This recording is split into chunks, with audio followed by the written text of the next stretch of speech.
ఢిల్లీలోని తాల్కటోరా స్టేడియంలో కాంగ్రెస్ జనవేదన సమ్మేళనం జరుగుతోంది. కాంగ్రెస్ ఉపాధ్యక్షుడు రాహుల్ గాంధీ మాట్లాడుతున్నారు. లైవ్ చూద్దాం. सीताराम जी फाइनेंस मिनिस्टर थे तो ये खुल के बोलते थे, दिल खोल के बोलते थे.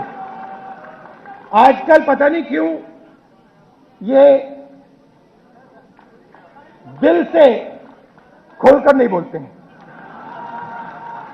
मेरे पास आते हैं, कहते हैं, शेम शेम तो नहीं कहते हैं, मगर आते हैं मुझे कहते हैं कि भैया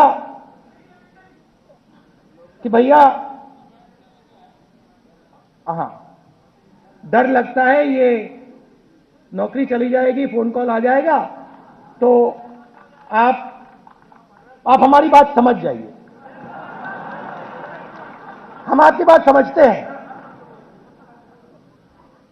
और हम आपको कष्ट नहीं पहुंचाना चाहते हैं, मगर आपकी भी थोड़ी जिम्मेदारी है.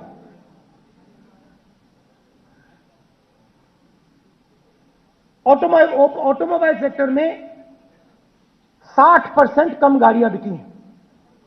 60%. 16 साल पहले की स्थिति पे आज हम पहुंच गए हैं.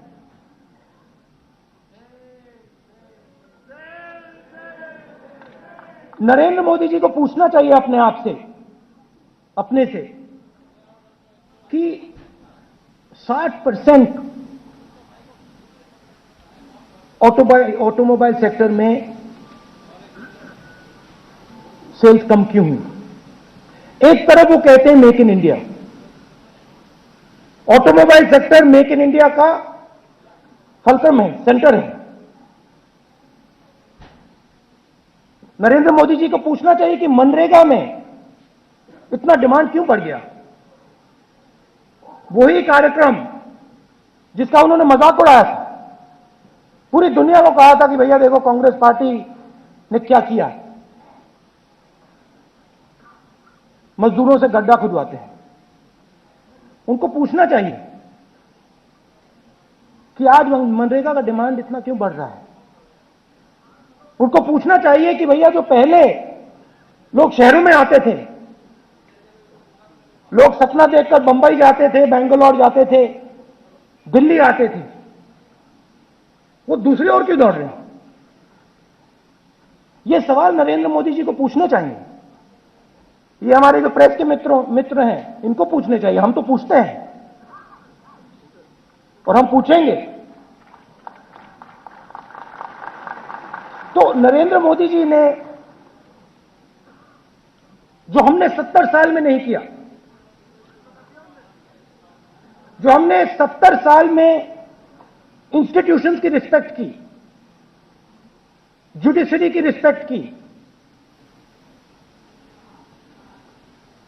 आरबीआई की रिस्पेक्ट की, प्रेस की रिस्पेक्ट की,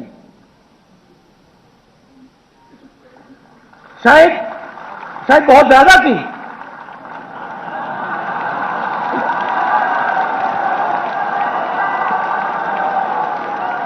शायद, मगर ये सब काम नरेंद्र मोदी जी ने, आरएसएस ने 2.5 साल में बंद कर दिया. और दुख की बात है क्योंकि ये जो इंस्टीट्यूशंस हैं, ये एक प्रकार से हिंदुस्तान की आत्मा है, हिंदुस्तान का स्पिरिट है. और ये लोग जो हमारे धर्म की बात करते हैं, हिंदू धर्म की बात करते हैं, यही लोग इस देश की आत्मा को खत्म करने में लगे हुए हैं. आरबीआई हिंदुस्तान के लोगों का एक्सप्रेशन है.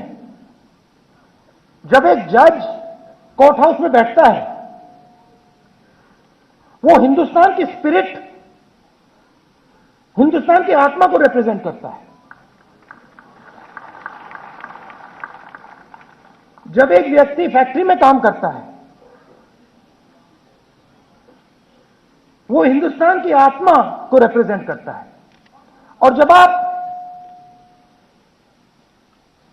3-4 लोगों के साथ दुनिया का सबसे बड़ा फाइनेंशियल एक्सपेरिमेंट बिना किसी से पूछे, बिना किसी को बताए, हंसते हुए, गोयल जी, आपके जेब में जो 500 रुपए के नोट थे, 1000 रुपए के नोट थे, उनको कागज बना दिया। उनको कागज बना दिया, कहा कि देखो ये जो तुम्हारी कमाई है, तुम्हारा जो खून पसीना है, इस खून पसीने को नरेंद्र मोदी 1 मिनट में कागज में बदल सकता है। तुम लोग कौन हो? तुम में क्या है? अब देश को सिर्फ नरेंद्र मोदी और मोहन भगवत जी चलाएंगे। इसलिए हम यहां खड़े हैं, हम देश को बताना चाहते हैं कि नहीं, हम हिंदुस्तान की जो आत्मा है, हिंदुस्तान के जो इंस्टीट्यूशंस हैं, उनको हम बचाकर रखेंगे। हिंदुस्तान की जो आवाज है, उसको हम बचाकर रखेंगे। और ये जो सोच है इन लोगों की, नरेंद्र मोदी जी की, मोहन भागवत जी की, कि हिंदुस्तान को सिर्फ 2-3 लोग चला सकते हैं, इस सोच का हम पूरा विरोध करेंगे और इनको हम हरा के दिखाएंगे। मैंने कहा था कि लंबा भाषण नहीं करूंगा, तो अब मैं यहां अब रुकना पड़ेगा। आप सबका बहुत बहुत धन्यवाद। शाम को, हाँ, अब शाम को बोलूंगा। Thank you.